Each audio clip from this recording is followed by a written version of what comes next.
조문 63, 제12조의 11, 보험금 수급 전용 계좌의 신청 방법 등 법 제11조의 7, 제1항 본문에 따라 보험금을 수급권자 명의의 지정된 계좌로 받으려는 사람은요, 재보험사업자가 정하는 보험금 지급 청구서에 수급자 명의의 보험금 수급 전용 계좌를 기재하고 통장 사본을 첨부하여 재보험사업자에게 제출하여야 한다. 보험금 수급 전용 계좌를 변경하는 경우에도 또한 같다. 법 제11조의 7, 제1항 단서에서 대통령령으로 정하는 불가피한 사유란 어떤 사유를 말하나, 보험금 수급 전용 계좌가 개설된 금융기관의 폐업, 업무정지 등으로 정상 영업이 불가능한 경우를 말한대요. 그리고 재보험 사업자는요, 법 제11조의 7, 제1항 단서에 따른 사유로 보험금을 이체할 수 없을 때에는 수급권자의 신청에 따라 다른 금융기관에 개설된 보험금 수급 전용 계좌로 이체해야 한대요. 다만 다른 보험금 수급 전용 계좌로 이체할 수 없는 경우에는 수급권자 본인의 주민등록증, 신분증명서 확인을 거쳐 보험금을 직접 현금으로 지급할 수 있대요. 그러니까 원칙적으로, 기본적으로는 이 계좌 이체로 받아라 그거예요. 네 명의 그 계좌 이체로 받아라. 그런데 진짜 불가피한 사유가 것이다 하면은 직접 현금으로도 지급할 수 있다. 그 내용이죠. 자, 조문 64 그리고 조문 65 우리가 앞서서 사실은 봤죠? 앞쪽에서 헐쪽에. 그래서 요 옆에다가도 왔다 갔다 하면서 보라고, 조문 64 옆에다가는 조문 20 그리고 조문 65 옆에다는 조문 22 이렇게 써놓으면 좋겠어요. 자, 왔으니까 다시 한번 또 볼게요. 보험금의 압류 금지해가지고 앞에 제12조 제2항에서 대통령령으로 이 정하는 액수, 이것은 어떤 걸 말하는 거냐 해가지고 그거에 대한 내용이 나오는 거죠. 농작물, 임산물, 가축 및 양식 수산물의 재생산에 직접적으로 소요되는 비용의 보장을 목적으로 법 제11조의 7, 제1항 본문에 따라 보험금 수급 전용 계좌로 입금된 보험금은요, 그 입금된 보험금 전액이라고 그랬어요. 전액. 이 재생산에 이게 소요되는 그것까지 하면 이제 만약에 그거를 건드려 버리면 이 사람 죽으라는 얘기잖아요. 이건 거의 최소한인데, 생계. 그리고 제1호 외에 의 목적으로 법 제11조 7, 제1항 본문에 따라 보험금 수급 전용 계좌로 입금된 보험금, 입금된 보험금의 2분의 1에 해당하는 액수, 이렇게 포인트를 좀 체크하시고요. 자, 조문 65도 또 한번 볼게요. 대통령령으로 그럼 정하는 자란, 법 제14조에서 어떤 자냐? 지역농협협동조합, 지역축산업협동조합, 품목별업종별협동조합, 그리고 지역산림조합, 품목별업종별 산림조합, 그리고 지구별 수산업협동조합, 업종별 수산업협동조합, 수산물 가공수산업협동조합 및 수협은행, 그리고 손해 사정을 업으로 하는 자, 그리고 농장 또는 해장의 허가를 받아 설립된 비영리 법인, 비영리요. 근데 이거는 손해평가 관련 업무를 위탁하는 경우에만 해당이 됩니다. 조문 66 제15조 보험료 및 운영비의 지원, 법 제19조 제1항 전담 및 제2항에 따라 보험료 또는 운영비의 지원 금액을 지급받으려는 재보험 사업자는요, 농장 또는 해장이 정하는 바에 따라, 여기도 체크할게요. 대통령령으로 정하는 게 아니라 농장 또는 해장이 정하는 바에 따라 재보험 가입 현황서나 운영비 사용 계획서를 농장 또는 해장에게 제출하여야 한대요. 그래서 이런데 좀 길이가 있는 그거잖아요, 이 단어들. 재보험 가입 현황서, 운영비 사용 계획서, 요거 지금 서류 이름 조금 명확하게 봐줘야 돼요. 이런 거 조금 교묘하게 바꿔버리면 틀린 복이 되고, 구멍 뚫어놓고 어떤 거 들어가야 되는지 찾아야 될 때 정확하게 이 내용이 들어가야 됩니다. 비스무리한 거를 만들기가 좋잖아요, 딱 봐도. 제1항에 따른 재보험 가입 현황서나 운영비 사용 계획서를 제출받은 농장 또는 해장은 제9조에 따른 보험가입자의 기준 및 제10조 제2항 제3호에 따른 재보험사업자에 대한 재정지원에 관한 사항 등을 확인하여 보험료 또는 운영비의 지원 금액을 결정 지급한대요. 법 제19조 제1항 후단 및 같은 조 제2항에 따라 이 앞에는 여러분들 크게 그렇게 중요하지 않아요. 여러분들 읽을 때 지방자치단체의 장은 보험료의 일부를, 전부 아니고 일부를 추가 지원하려는 경우 재보험 가입 현황서와 제9조에 따른 보험 가입자 기준 등을 확인하여 보험료의 지원 금액을 결정 지급한대요. 그래서 여기도 내용 좀 봐주세요. 바꿔내기 좋게 생겼어요, 자리가. 조문 67 제16조 재보험 약정서 해가지고 법 제20조 제2항 제3호에서 대통령령으로 정하는 사항이란 다음 각 호의 사항을 말한대요. 여기 옆에다가 여기 조문 67 옆에다가 조문 27 이렇게 함께 써 놓으시고요. 제20조 그 내용이 뭐냐면요. 여러분들은 그 조문 27 한번 돌아가서 다시 한번 보세요. 정부가 재보험에 관해서 재보험 사업을 할 수 있다라고 얘기를 했었죠.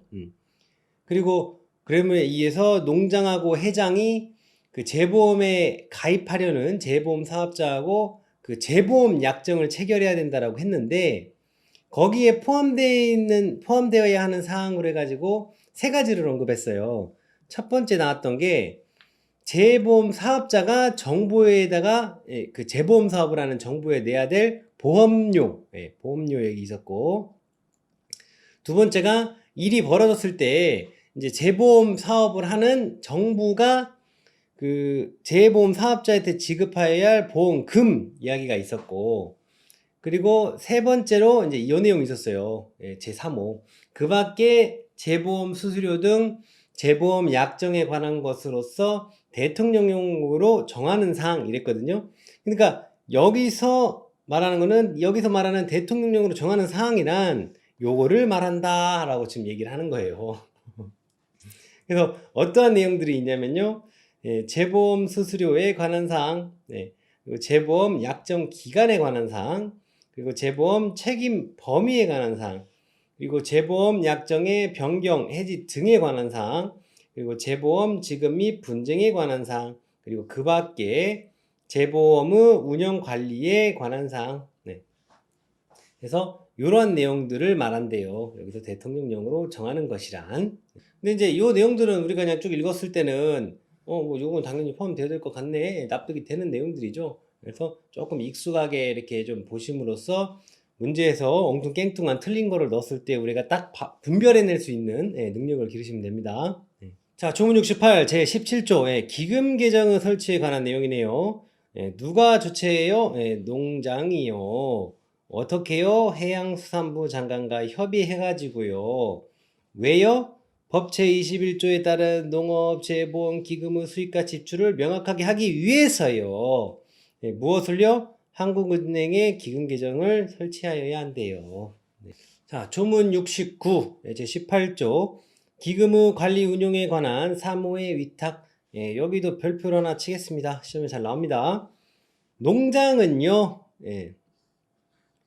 해양수산부 장관과 협의하여 법 제24조 제2항에 따라 기금의 관리 운용에 관한 다음 각 호의 사무를요.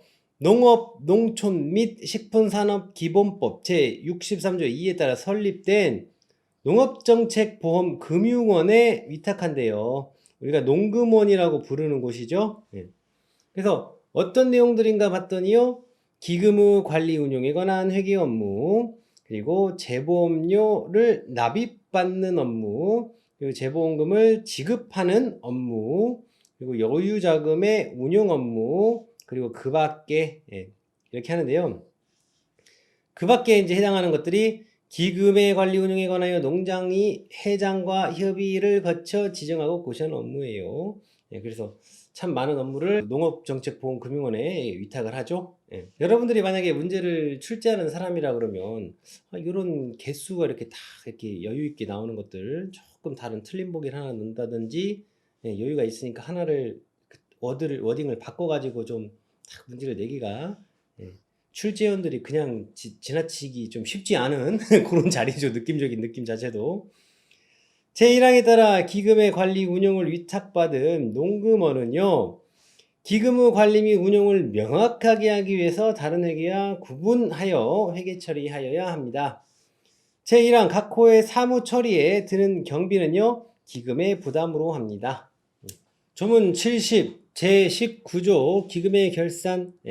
기금 수탁 관리자는, 여기서 기금 수탁 관리자는 농금원을 말합니다. 앞에서 안 읽어두는데, 자, 농업정책본금위원 이하 기금 수탁 관리자라고 한다고 했죠. 농금원을 말해요. 그래서 농금원은, 기금 수탁 관리자는 회계 연도마다 기금 결산 보고서를 작성해서 다음 회계년도 2월 15일까지 농장 및 회장에게 제출하여야 한대요. 그리고 농장은요, 해양수산부 장관과 협의해가지고 요 기금수탁 관리자로부터 제출받은 이 기금결산 보고서라는 것을, 기금결산 보고서를 검토한 후에 심의의 심의를 거쳐가지고 다음 회계년도 2월 말일까지 기획재정부 장관에게 제출해야 합니다. 관계를 좀 정리를 해볼게요. 자, 이렇게 쌤이 지금 이제 필기를 좀 해놨는데, 자, 기금수탁 관리자가 먼저 2월 15일까지, 다음 회계년도 2월 15일까지 농장 회장에게 뭐를요? 기금결산 보고서를 이렇게 제출하죠. 그러면 이제 농장이 회장하고 협의해가지고 이 기금결산 보고서를 검토하고 심의회의 심의를 거쳐가지고 요놈을 2월 말일까지, 다음 회계년도 2월 말일까지 그 기획재정부 장관에게 제출하는 그 그림이죠. 이렇게 말로 써놓은 거를 이렇게 좀 정리를 해놓은 거예요. 그리고 이 기금결산 보고서에는요, 다음 각 호 서류를 첨부해야 된대요. 어떤 서류들이요? 결산 개요, 수입 지출 결산, 재무제표, 성과 보고서, 그리고 그 밖에 필요한 서류들, 결산의 내용을 명확하게 하기 위하여 필요한 서류들, 이런 친구들이 첨부돼야 된다는 거죠. 여기도 시험 잘 나와요. 여기도 방금 앞전에 그거와 같은 맥락으로 참 이런 것들 좀 그냥 지나치기 쉽지 않아요. 그 출제위원들 입장에서는. 그리고 이 날짜가 지금 벌써 여기서 2개가 나오죠. 이런 데들. 누가 누구에게 제출하는가. 그런 내용. 그 제출해야 되는 사람하고 받는 사람하고 그걸 교묘하게 바꾼다라든지, 아니면 날짜를 어떤 게 어디로 들어가야 된다라는 건지, 그런 내용들 뭐 구멍 뚫어가지고 내기도 좋고요. 문제 내기 좋아요. 잘 나옵니다. 조문 71 제20조 여유자금의 운용. 농림축산식품부 장관은 회장과 협의해가지고요, 기금의 여유자금을 다음 각 호의 방법으로 운용할 수 있다. 은행의 예치, 저금할 수 있는 거고요. 국채, 공채, 그리고 증권, 이런 것들을 매입할 수 있습니다. 자, 조문 72. 앞서서 조문 34번 할 때 봤던 부분인데, 나왔으니까 다시 한번 더 볼게요. 제21조 통계의 수집, 관리 등에 관한 업무의 위탁. 농장 또는 회장은요, 법 제26조 제4항에 따라 같은 조 제1항 및 제3항에 따른 통계의 수집, 관리, 조사, 연구 등에 관한 업무를요, 단 각 호의 어느 하나에 해당하는 자에게 위탁할 수 있대요. 그래서 농협협동조합 중앙회, 그리고 산림협동조합 중앙회, 수산업협동조합 중앙회 및 수협은행, 그리고 정부 출연 연구기관 등의 설립, 운영 및 육성에 관한 법률 제8조에 따라 설립된 연구기관, 그리고 보험업법에 따른 보험회사, 보험료율 산출기관 또는 보험 계리를 업으로 하는 자, 그리고 농장 또는 회장의 허가를 받아 설립된 비영리법인, 그리고 농장 또는 회장의 허가를 받아 설립된 공익법인, 그리고 농업정책보험금융원, 이렇게 됩니다.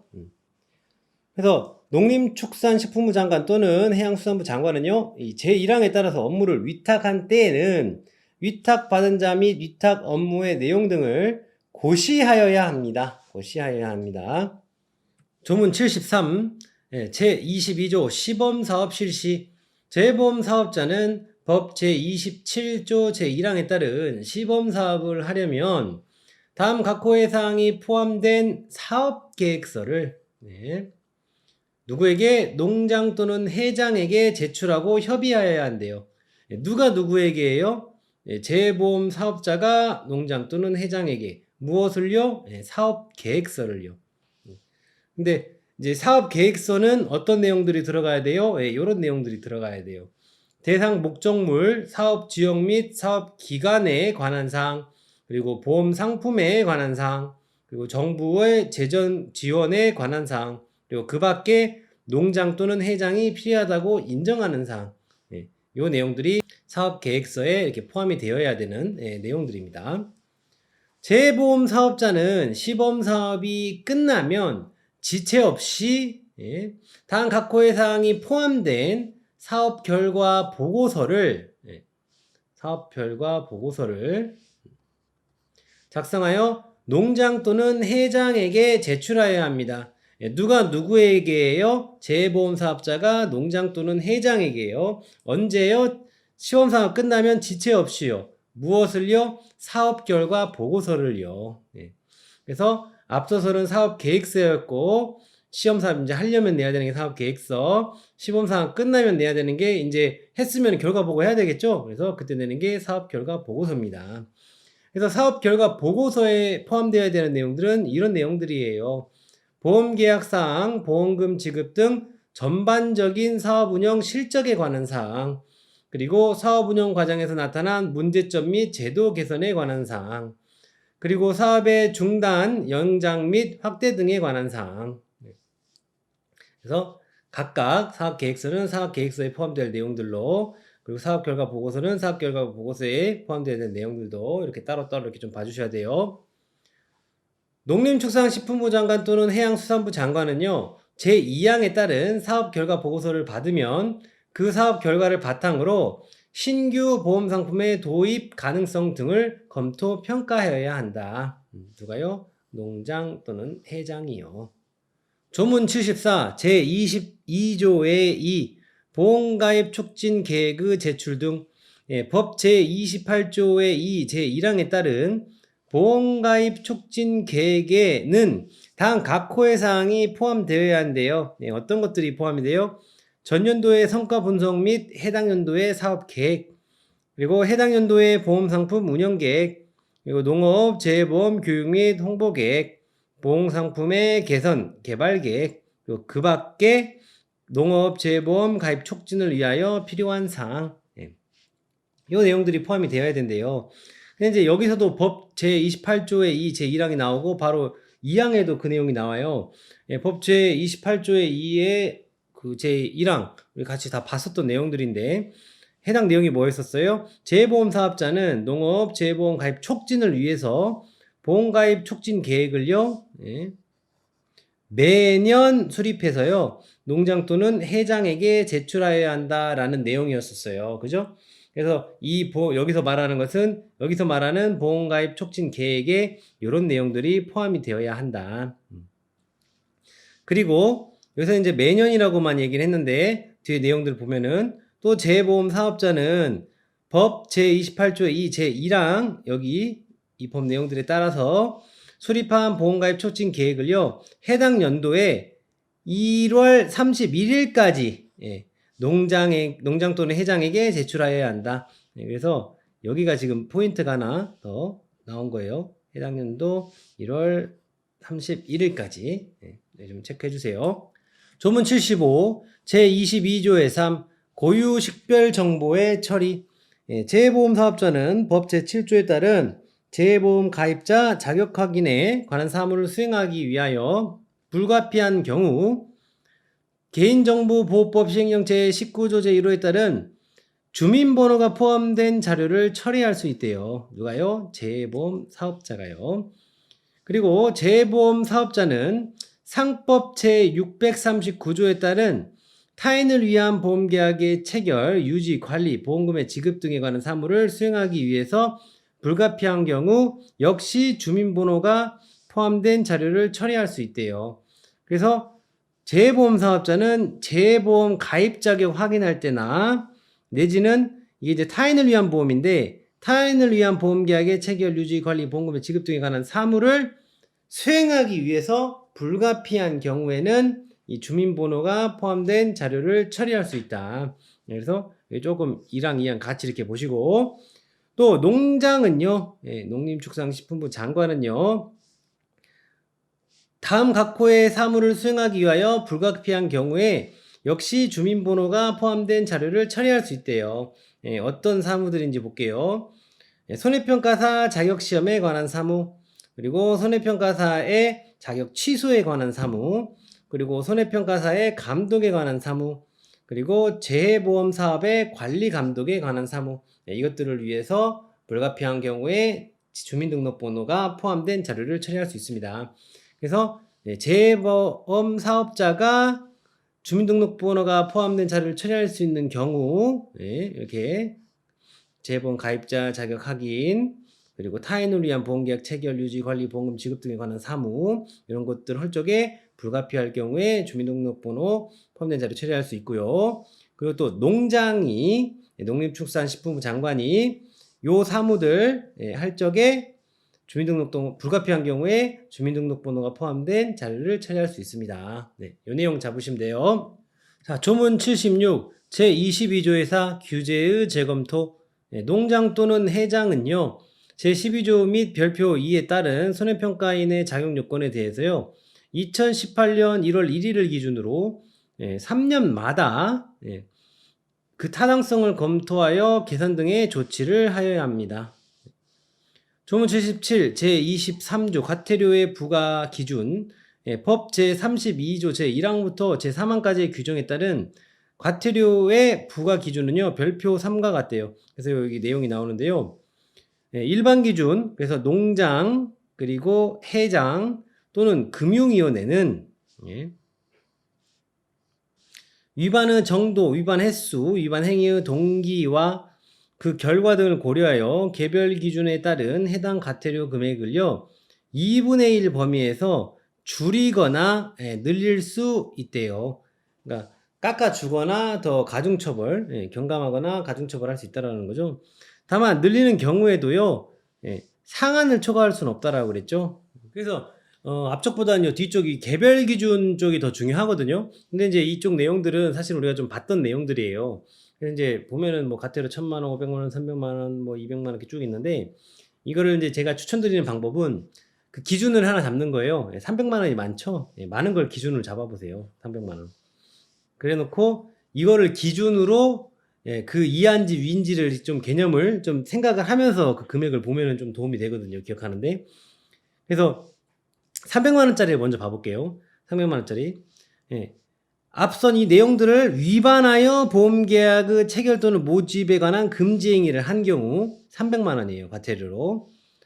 그리고 재보험 사업자의 발기인, 설립위원, 임원, 집행간부, 일반 간부 직원, 파산 관제인 및 청산인, 이런 사람들이 명령을 위반한 경우 300만 원입니다.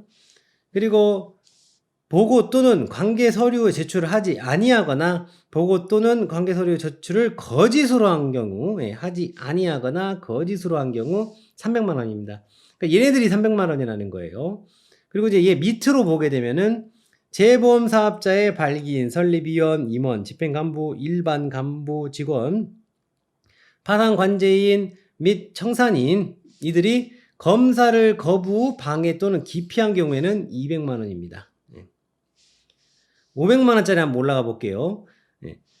이 법 관련된 내용을 위반하여 보험 안내를 한 자로 재보험 사업자가 아닌 경우는 500만 원이죠. 근데 재보험 사업자였으면 이거 1000만 원이었죠. 재보험 사업자가 준용하는 법 위반해 가지고 보험 안내를 한 경우에는 1000만 원이었어요. 그리고 재보험 사업자의 발기인, 설립위원, 임원, 집행간부, 일반 간부 직원, 파산 관제인 및 청산인이 책임준비금 또는 비상위험 준비금을 계상하지 아니하거나 이를 따로 작성한 장부에 각각 기재하지 아니한 경우 500만 원입니다. 그래서 이런 식으로 좀 보면서 좀 이 금액을 좀 기억을 하면 좋겠어요.